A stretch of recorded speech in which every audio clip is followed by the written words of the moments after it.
Hello friends, welcome back to my YouTube channel Abhilash Chandra food and. So మీకు title చూడగానే అర్థమైపోయి ఉంటుంది, fish curry చేయబోతున్నానండి.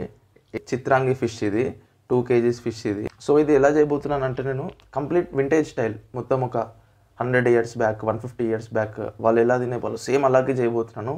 ఏ మార్పులు చేర్పులు లేకుండా చేయబోతున్నాను నేను. సో కాకపోతే ఏంటంటే, వాళ్ళు రోలుని వాడేవాళ్ళు ఆ పేస్ట్ మసాలాలు చేసుకోనికే, మనం ఇక్కడ మిక్సీ వాడుతున్నాం, అంతే డిఫరెన్స్. సో కంప్లీట్లీ అలాగే చేయబోతున్నాను నేను. సో స్టార్టింగ్ నుంచి ఎండ్ వరకు వాచ్ చేయండి.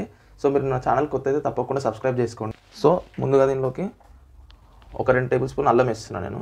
సాల్ట్ రుచికి సరిపడా ఒక 2 tablespoons వేసుకుంటే పడుతుంది. సో 1.5 teaspoon పసుపు వేస్తున్నాను. సో 4 tablespoons కారం. సో ఫ్రెండ్స్, ఇది 3 మీడియం సైజ్ ఆనియన్ పేస్ట్. ఇది మీడియం సైజ్ ఆనియన్స్ని ఆయిల్లో ఫ్రై చేసుకుంటే గోల్డెన్ బ్రౌన్ కలర్ అవుతుంది కదా, అప్పుడు తీసుకొని మిక్సీలో వేసుకున్న పేస్ట్ ఇది.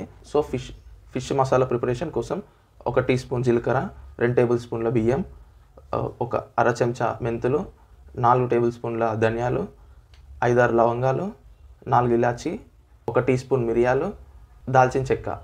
సో ఇవన్నీ తీసుకొని ఒకటి గుర్తుపెట్టుకోవాల్సింది ఏంటంటే, 2 minutes లో ఫ్లేమ్ మీదే వేయించాలి ఇవన్నీ. సో మాడినట్టయితే కూర మొత్తం పోతుంది. సో మనం పౌడర్ చేసుకున్నాము. సో ఒకటే దగ్గర వేయొద్దు, ఇట్లా దూరం దూరం వేస్తే కలిపేటప్పుడు ఈజీ అయిపోతుంది మనకి ఫిష్. సో మనం బేసిక్గా చేపల కర్రీ చేసుకొని ఉంటాం ఇంట్లో. సో ఏంటంటే, ఈ విధంగా ట్రై చేయండి మీరు ఒకసారి. ఇన్ని రోజులు ఎందుకు మిస్ అయినా అసలు ఇది అని వచ్చేస్తుంది మీకు థాట్, అంత బాగా వస్తుంది ఇది, ట్రస్ట్ మీ. సో మసాలాలన్నీ బాగా పట్టేదాకా నేను కలిపేశాను. 100 grams చింతపండు తీసుకున్నాం, దాన్ని ఒక 15 నిమిషాలు నానబెట్టాం. నానబెట్టి దాని నుంచి తీసుకున్న రసం ఇది, దాన్ని పిసికేసి సపరేట్ చేసేసినాం. సో దాని నుంచి వచ్చిన గుజ్జు ఇంకా రసం ఇది. సో ఇప్పుడు ఇది ఇందులో వేస్తున్నాం డైరెక్ట్. సో కంగారు పడొద్దు, ఏంది ఇట్లా కలిపేసి ఇంకా స్టవ్ వెలిగలేదు ఇవన్నీ వేస్తున్నాడు ఏంది సంగతి అని కంగారు పడకండి, చాలా బాగా వస్తుంది టేస్ట్, నమ్మండి నన్ను. సో ఇలాంటి రెసిపీస్ మన దగ్గర చాలా ఉన్నాయండి, వస్తూనే ఉంటాయి. మీరు చేసుకోవాల్సిందల్లా సింపుల్, సబ్స్క్రైబ్ చేసుకోండి, ఒక లైక్ కొట్టండి ఈ వీడియోకి. నేను పెట్టిన వెంటనే మీకు నోటిఫికేషన్ రూపంలో వీడియోస్ రావాలి అంటే బెల్ ఐకాన్ని ప్రెస్ చేసుకోండి. మీరు డిస్క్రిప్షన్లో చూడండి, నేను పెట్టాను, I use unique methods and techniques to prepare the food. అంటే నేను చెప్పింది ఏంటంటే, నేను వివిధ రకాల భిన్నమైన సాంప్రదాయాల పద్ధతులతోని ఈ వంటలు అనేటివి ప్రిపేర్ చేస్తానని చెప్పినాను. సో దాని తగ్గట్టు వీడియోస్ ఉంటాయి అన్నమాట. సో మీరు ఇది నేర్చుకోదగినట్టుంది, యూనిక్గా ఉందని మీకు అనిపిస్తే, భిన్నంగా ఉందని మీకు అనిపిస్తే మీ ఫ్రెండ్స్ అండ్ ఫ్యామిలీ మెంబర్స్కి షేర్ చేయండి. మంట హై ఫ్లేమ్లో ఉంది, కుండ వేడెక్కనిద్దాం. సో గిన్నె అనేది కాగిపోయింది. ఇప్పుడు మంటను లో టు మీడియం ఫ్లేమ్లో పెట్టుకొని ఇందులోకి 4 tablespoons ఆయిల్ వేస్తున్నాను నేను.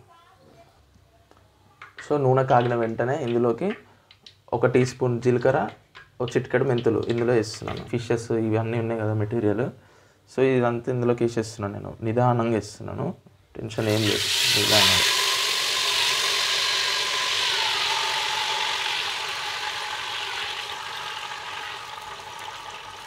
సో బేసిక్ ఏంటంటే, మనం కుండలనే వేసి అన్నీ కలపచ్చు. ఆ గిన్నెలు ఎందుకు కలుపుకున్నామంటే, ఇందులో అంత సరిగ్గా తిరగదనమాట. సో మంచిగా మసాలాలు పట్టించనీకే ఈ గిన్నెలో తీసుకొని కలుపుకున్నాం మనం.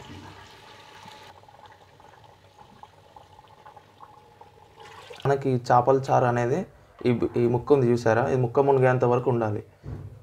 సో చూడండి, అంతా మునిగిపోయింది. సో ఇప్పుడు ఇందులోకి ఒక అట్ట కొత్తిమీర వేసుకొని మంటని హై ఫ్లేమ్లో పెట్టుకొని ఈ మూత పెట్టుకొని 15 నిమిషాలు వదిలేసేయాలి దీన్ని. ఇక్కడనే మంట అనేది హై ఫ్లేమ్లో ఉండాలి, గుర్తుంచుకోండి. సో ఫ్రెండ్స్, సరిగ్గా 15 నిమిషాలు అవుతుంది మూత పెట్టుకొని. చూడండి, పొగలు వస్తున్నాయి అటు నుంచి ఇటు నుంచి. ఇప్పుడు మీ ముందే నేను మూత తీస్తున్నాను, చూడండి ఈ విధంగా ఉంది. అంటే గంట పెట్టొద్దు ఇందులో, ఇంకా ఏడదాకా వచ్చింది చూద్దాం. అట్లా గంట పెట్టినామంటే కథం చిదిరిపోతుంది మొత్తం. మంటను టర్న్ ఆఫ్ చేసేస్తున్నాము, కర్రీ అయిపోయింది. మూత ఇట్లా పెట్టుకొని 2 బట్టలు తీసుకోండి. ఇట్లా 2 బట్టలు తీసుకొని చూడండి, నేను చెప్పినట్టు చేయండి. ఇట్లా 1 2 3 ఇట్లా అనాలి 3 సార్లు.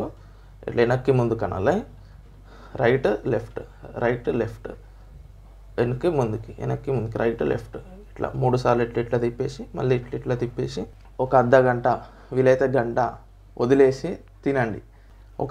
ఈరోజు వండుకున్నాం కదా కర్రీ, దీని అసలు టేస్ట్ ఈరోజు కాదు, ఈరోజు రాత్రి కాదు, రేపు పొద్దున ఉంటుంది. యాక్చువల్ కర్రీ రేపు పొద్దున అది వైట్ రైస్లో వేసుకొని తిన్నామంటే స్వర్గమే, ఇక అంత బాగుంటుంది టేస్ట్ ఇది. సో ఇది ఏంటంటే ఫ్రెండ్స్, ఇది పాతకాలం పద్ధతి. ఇది అన్నీ వేసి మూత పెట్టేసి ఉంటారు, ఏందిడు ఎక్కడ ఉంటాడో కంగారు పడకండి అనుకోకండి.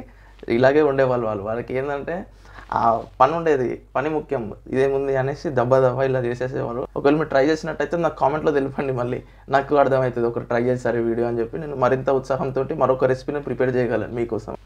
మరో వీడియోలో మరొక రెసిపీతో వీలైన తొందరలో మీ వద్దకు వస్తాను. Thank you.